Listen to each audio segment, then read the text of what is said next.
নমস্কার দর্শক, দেখুন এই মুহূর্তের একটি বড় আপডেট আপনাদেরকে দেওয়া রয়েছে। দর্শক, সূত্র মারফত যেটি জানা যাচ্ছে যে 14ই ফেব্রুয়ারি অর্থাৎ ফেব্রুয়ারি মাসের 14 তারিখে ফাইনাল ভোটার লিস্ট ঘোষণা হওয়ার দিন থাকলেও সম্ভবত এটিকে পিছিয়ে দেওয়া হতে পারে আরও এক সপ্তাহ। সেক্ষেত্রে দর্শক, 21শে ফেব্রুয়ারি অর্থাৎ ফেব্রুয়ারি মাসের 21 তারিখের আগে ফাইনাল ভোটার লিস্ট হয়তো বা প্রকাশ করা সম্ভব নয়।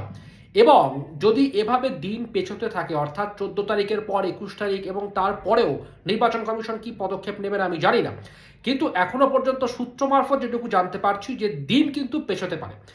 দিন যদি পিছিয়ে যায় এইভাবে, সেক্ষেত্রে পশ্চিমবঙ্গের যে নির্বাচন, সেই নির্বাচন রাষ্ট্রপতি শাসনেও হতে পারে, এটা কিন্তু অনেকে মন্তব্য করছেন। কেন? কারণ দর্শক, ফাইনাল ভোটার লিস্ট প্রকাশিত হওয়ার পর মিনিমাম 1 থেকে 1.5 মাস দরকার পশ্চিমবঙ্গের ভোট পরিস্থিতি ঠিক কোন পর্যায়ে দাঁড়িয়ে, বা পশ্চিমবঙ্গে আদৌ ভোট করানো এই মুহূর্তে সম্ভব কিনা, করানো গেলেও কত দফাতে করানো সম্ভব এবং সেক্ষেত্রে কত সংখ্যক কেন্দ্রীয় বাহিনী দরকার, এগুলি কিন্তু মিনিমাম 1 থেকে 1.5 মাস সময় লাগে, অর্থাৎ নির্বাচন কমিশনেরই সময় লাগে। সেক্ষেত্রে যদি এপ্রিল মাস পর্যন্ত অর্থাৎ ফেব্রুয়ারির শেষেও ফাইনাল ভোটার লিস্ট প্রকাশিত না হয়, তাহলে মে মাস পর্যন্ত বা মেয়ের 5 তারিখ পর্যন্ত আদৌ ভোট করানো সম্ভব কিনা এই বিষয়ে সন্দেহ রয়েছে। এখন আপনারা প্রত্যেকেই জানেন যে মে মাসের 5 তারিখের মধ্যে যদি ভোট করানো না হয়, এটা আমি আপনি না চাইলে অটোমেটিক্যালি কিন্তু রাষ্ট্রপতি শাসনের দিকেই 2026-এর নির্বাচন এটা এগিয়ে যেতে পারে, বা রাষ্ট্রপতি শাসনেরই সম্ভাবনা রয়েছে।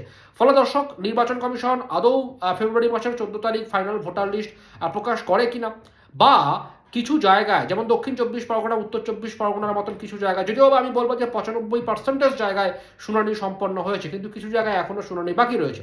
ফলে এই বিষয়গুলি যদি টোটাল ওভারঅল আপনারা চিন্তা করেন বা বিশ্লেষণ করেন, দেখবেন নির্বাচন কমিশন 21 তারিখের পরও যদি ফাইনাল ভোটার লিস্ট প্রকাশ করেন, সেক্ষেত্রেও কিন্তু দর্শক মে মাসের 5 তারিখে পর্যন্ত বা 5 তারিখ পর্যন্ত ভোট করানো সম্ভব কিনা এ বিষয়ে একটা প্রশ্নচিহ্ন রয়েছে। আপনারা অবশ্যই আপনাদের মতামত জানাবেন।